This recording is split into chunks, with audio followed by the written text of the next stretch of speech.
Praise lord. October 15వ తేదీ 2025. ఈరోజు దేవుని వాగ్దానం, నేనే మీ దేవుడనైన యెహోవాననియు, నేను తప్ప వేరు దేవుడు ఒకడును లేడనియు మీరు తెలుసుకుందురు.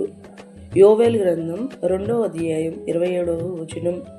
ఆజ్ఞ అతిక్రమమే పాపము.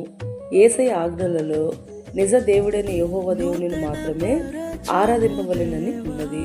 గనుక మనము మన దేవునిని, ఆయన ఆజ్ఞలను, కట్టడలను అనుసరించే వారమై ఇతర మతస్థులను, వారి దేవుళ్లను మనము దూషింపక, ద్వేషింపక, ఎన్నటికీ మనల్ని ఏ విషయంలో కూడా సిగ్గునందనీయని మహోన్నతుని హృదయపూర్వకంగా భక్తి శ్రద్ధలతో మనము వెంబడించి ఇతరులకు మాదిరికరముగా అందరి పట్ల ఆత్మీయ సహోదర ప్రేమను కలిగి జీవించదము. ఈ రోజు వాగ్దానం మన జీవితంలో నెరవేరాలని కోరుకుంటూ, జీసస్ ఈజ్ అవర్ పర్ఫెక్ట్ పరిచర్యలో మీ సహోదరి సుమా.